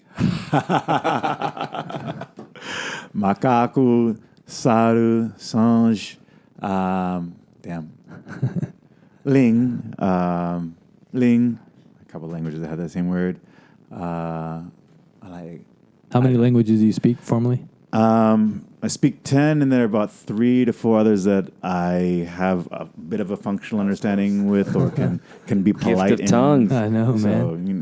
that's what she said. No, but yeah. So I do have a thing. That's the way my brain works, is around language. So it has definitely been a fortunate thing to have, especially in capoeira, because it allows me to be around the world. It sheds so much perspective on the world when you speak another language, and when you speak it fluently, like I don't even know how to explain it. Really, it's just like an understanding, like a different light shapes that your you way of get. thinking. Yeah, I don't know if you guys are familiar. Did anyone see the movie Arrival? Yes. Yeah, how languages, Amazing. learning a new language just pretty much rewires your brain, and I really think that's accurate, completely accurate. Like if you have a baby, and like I know you're familiar with this with a psych background, and that infant had not if an infant doesn't hear a sound by the time he's 9 months old, he won't be able to reproduce the same sound. Meaning he can learn any language after that, but learning it with that accent of being native, it won't happen unless he heard that sound before he's 9. really. Yeah. Wow, that's interesting. Yeah. And I think that's, one of the main things, again, maintaining our understanding of culture in capoeira, and the language, the Portuguese language. Like I'll meet BJJ folks, and I instantly want to speak to them in Portuguese, and they're like, huh? Even like teachers. And Yeah, like, huh? and it's like, it's not like that. yeah, it's not like that. I didn't know that. Yeah. So like they don't have so much of the hardcore cultural thing that needs to come with. Well, there's no the sport. music or anything like that, so they're not forced to sing it or say it, or it's just armbar this and that. You know. I don't know what you're I just wanted to say it was really cool. I've been in Texas for about 6 months, and meeting all you guys has been awesome. I go back to Florida at the end of the month, but best thing I ever did was just keep traveling around, going to these events, and getting to meet all you guys. Yeah, man, for and sure. hang out. And, Yeah, man. Something that Mestre Fran taught us or taught me ages ago was that capoeira is the art of making friends. Yeah. I'm gonna say that Yes, all sir. the time. Definitely is. Yeah, it's good because, I'm in Florida a lot. We got a lot of capoeira there, but I never get to come out towards the Midwest and the West and kind of hang out with the other crew because capoeira is bigger than we think sometimes. I mean, there's all these regions that you never really see, capoeiristas you never get to exchange with, so I'm happy to meet. It's cool, man. with you guys. Yeah, I appreciate it too. Everyone coming out and making the effort.